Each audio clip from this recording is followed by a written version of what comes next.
कई राज्यों में मौजूदा राज्य सरकार और गवर्नर में तालमेल नहीं बैठ पाता, जिसके कारण राज्य को कई तरह की परेशानी का सामना करना पड़ता है।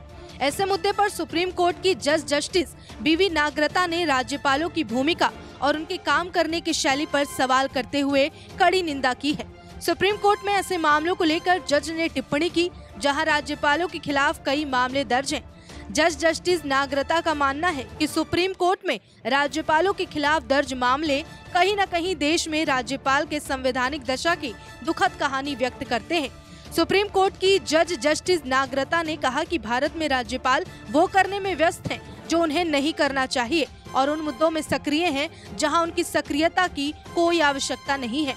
गवर्नर का काम सरकार और उनके द्वारा किए जा रहे प्रयासों को सुधारना और उसे अमल करना है, न कि किसी मुद्दे को लेकर राजनीति करना। दरअसल ये पूरा मामला वहां उठा जब केरल और तमिलनाडु जैसे राज्यों ने अपने राज्यपालों के विधेयक को मंजूरी न देने के मुद्दे पर सुप्रीम कोर्ट का दरवाजा खटखटाया और कोर्ट ने एक अलग मामले में संविधान के अनुच्छेद 361 के तहत राज्यपालों को आपराधिक अभियोजना से दी गई छूट के प्रश्न की जांच पर सहमति व्यक्त की है। बेंगलुरु के अंदर NLSIU पैक्ट कॉन्फ्रेंस में भाषण देते हुए जस्टिस नागरता ने कहा, आज के समय में दुर्भाग्य से भारत के कुछ राज्यपाल ऐसी भूमिका निभा रहे हैं जो उन्हें नहीं निभानी चाहिए और जहां उन्हें निभानी चाहिए वहां वो निष्क्रिय हैं।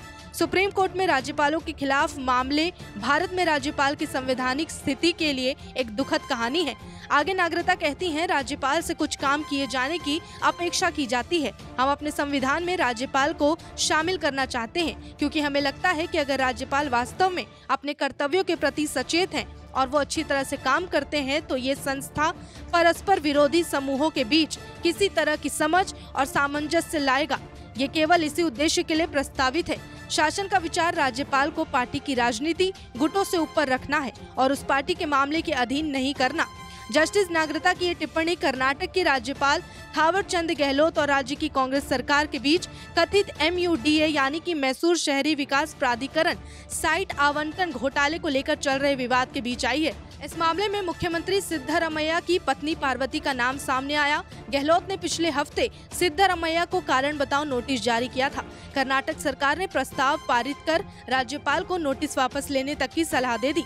बताते चलें कि सुप्रीम कोर्ट ने केरल और पश्चिम बंगाल राज्यों में अपने राज्यपालों द्वारा कई महीनों तक विधेयकों पर कार्रवाई करने से इनकार करने के खिलाफ दायर याचिकाओं पर नोटिस जारी किए। पश्चिम बंगाल के राज्यपाल से संबंधित अन्य याचिका में सुप्रीम कोर्ट ने संविधान के अनुच्छेद 361 के तहत राज्यपाल की उन्मुक्ति के दायरे की जाँच करने पर भी सहमति व्यक्त की है। नमस्कार, मैं हूं मानक गुप्ता। अगर आपको हमारा ये वीडियो पसंद आया हो तो इसे लाइक और शेयर जरूर करें और हाँ, हमें सब्सक्राइब और फॉलो करना ना भूलें ताकि आप देश और दुनिया की कोई खबर मिस ना करें। तो जुड़े रहिए हमारे साथ और देखते रहिए News 24।